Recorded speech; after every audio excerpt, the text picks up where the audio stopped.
heist, not buried in a desert, taken in the name of democracy. Iraq, 2003. Libya, 2011. The Congo, Mali, Ghana. Every country where the West arrived with bombs and speeches, left with empty vaults and broken museums. Today we connect the dots the mainstream media refuses to draw. This is the story behind the story. April 2003. American tanks roll into Baghdad. Saddam Hussein is gone. The regime has fallen. And the first thing that gets looted? Not a weapons depot, not a military base, the National Museum of Iraq, the cradle of civilization, ransacked in 36 hours. The Iraq National Museum held some of the world's most important ancient artifacts from Mesopotamia. On April 10, 2003, the first looters entered. Over the next 36 hours, these thieves ransacked the institution. The New York Times called it one of the greatest cultural disasters in recent Middle Eastern history. 15,000 artifacts. Gone. Tablets from the world's first written language, Sumerian statues, Babylonian seals, 5,000 years old. And where were the American soldiers? Defense Secretary Donald Rumsfeld rejected blame for soldiers who stood by as the looting occurred. He said at a news conference, "It is difficult to stop. Difficult to stop, but easy to watch." Now the money. In 2004, the Bush administration flew billions of dollars in cash into Iraq. The money came from Iraqi oil sales, surplus United Nations funds, and seized Iraqi assets. An audit found the United States was unable to account for $8.7 billion in Iraqi oil money. After 3 audits, $18 billion remained missing. Iraq's parliament called it a financial crime and asked the United Nations for help. Their letter stated, "All indications are that the institutions of the United States committed financial corruption by stealing the money of the Iraqi people." A theft, dressed up as liberation. Now Libya, a country sitting on Africa's largest oil reserves, a leader who had something more dangerous than weapons. He had a plan. In 2009, Gaddafi proposed that the African continent adopt the gold dinar, a new currency backed by gold, used for oil transactions on the world market. If African oil is sold in gold and not dollars, the petrodollar is finished. This was not in the newspapers. It was in Hillary Clinton's private emails.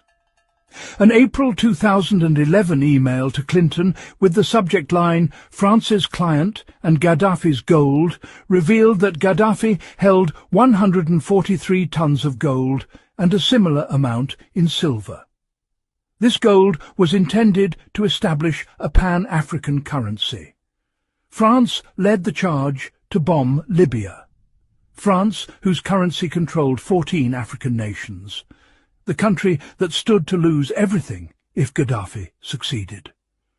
When Hillary Clinton visited Libya in October 2011 after Gaddafi was killed, she said on camera, "We came, we saw, he died."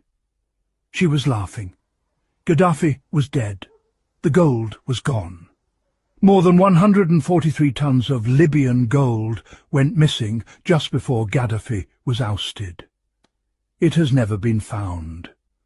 $150 billion in Libyan currency reserves stored in Western banks also disappeared without trace. No investigation, no charges, no accountability. Now, zoom out. Africa sits on 40% of the world's gold, 80% of its platinum, 15% of global oil reserves. Africa accounts for 13% of the world's population and just 2% of its gross domestic product. Yet it holds 40% of the planet's gold, the richest continent, the poorest people. That is not an accident. The Congo holds gold, diamonds and cobalt, the minerals inside every smartphone on the planet. If you are born in the Democratic Republic of Congo, you will be lucky to make it past age 50. The country that makes the world's technology cannot afford electricity.